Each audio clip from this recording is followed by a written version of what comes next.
حضرت امام حسین علیہ السلام نے توحید خداوندی کے بارے ارشاد کرتے ہوئے فرمایا، اے لوگو، ایسے لوگوں سے بچ کر رہو جو دین سے خارج ہو چکے ہیں اور اللہ تعالیٰ کو اپنے جیسا سمجھنے لگے ہیں۔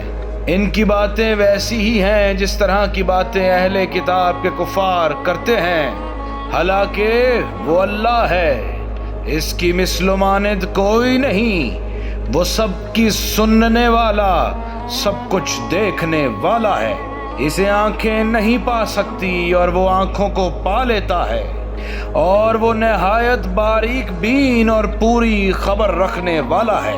وہ جس نے وحدانیت کو اپنی ذات کے ساتھ مخصوص کر رکھا ہے، اور وہ مشیت، ارادہ، قدرت اور دانش کو ہر ہو جانے والی چیز کے لیے کام میں لاتا ہے۔ اس کے کاموں میں سے کسی کام کا بھی نہ کوئی مخالف نہ کوئی ہمسر ہے، نہ اس کی کوئی ضد ہے جو اس سے کشمکش اور کھینچا تانی کرے، نہ اس کا کوئی ہم نام ہے جو اس کی مانند ہو، نہ کوئی ذات اس کے مثل و نظیر ہے۔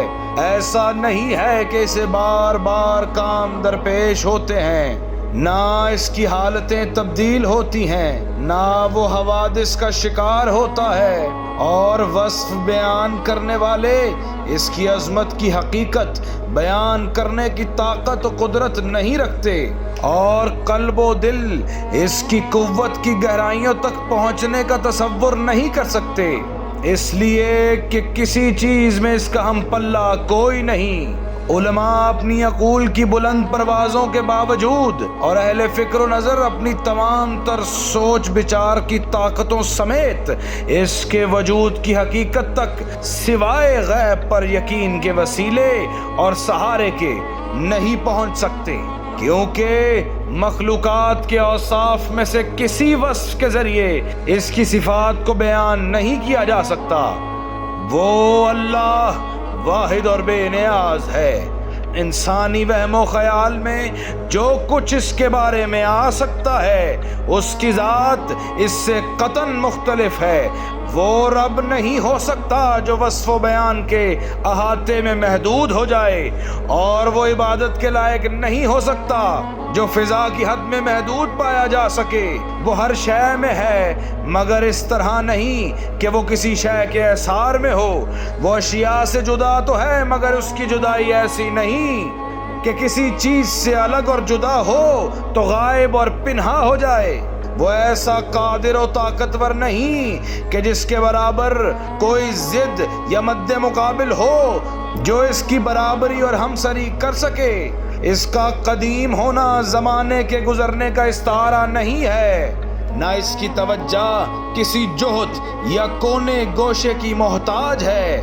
وہ عقلوں کے لیے بھی اسی طرح سے حجاب میں ہے جس طرح سے وہ نظروں سے نہا ہے۔ وہ آسمان والوں سے بھی ویسے ہی چھپا ہوا ہے جیسا کہ وہ زمین والوں سے پوشیدہ ہے۔ اس سے نزدیکی کا مطلب اس کا کسی کو کرامت اور عزت بخش دینا ہے، اس سے دوری کا مطلب اس کا کسی کو توہین اور ذلیل کر دینا ہے۔ اور جب کا لفظ اس کو کسی وقت اور زمانے میں محدود نہیں کرتا، اور اگر کا لفظ اس کے لیے استعمال نہیں ہو سکتا، یعنی وہ مکان و زمان اور ہر قسم کے شرط و شرائط سے بہت دور ہے۔ اس کی بلندی کا مطلب کہیں اوپر کسی ٹیلے پر بیٹھا ہونا نہیں ہے، اور اس کے آنے کا مطلب ایک جگہ سے دوسری جگہ منتقل ہونا نہیں ہے، اور وہ غائب کو موجود اور ہست کو نیست میں بدل دیتا ہے، اور اس کے علاوہ کوئی ہستی ایسی نہیں جس میں دو متضاد صفتیں بیک وقت پائی جا سکیں۔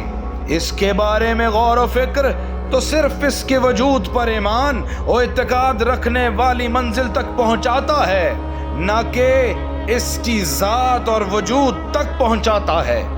اس غور و فکر کے وسیلے سے اس کی صفات کی وضاحت تو کی جا سکتی ہے، مگر صفات کے ذریعے اس کی ذات کی توضیح نہیں کی جا سکتی۔ پہچان کرانے والی چیزوں کی معرفت کا وسیلہ وہ خود ہے۔ مگر ان پہچان کروانے والی چیزوں کے ذریعے خود اس کی ذات کا تعارف نہیں ہو سکتا۔ تو یہ ہے اللہ جل شانہ، اس کا کوئی ہم نام و ہمسر نہیں، وہ پاکیزہ و منزہ ہے، اس کی مانند کوئی چیز نہیں، وہ خوب سننے والا اور دیکھنے والا ہے۔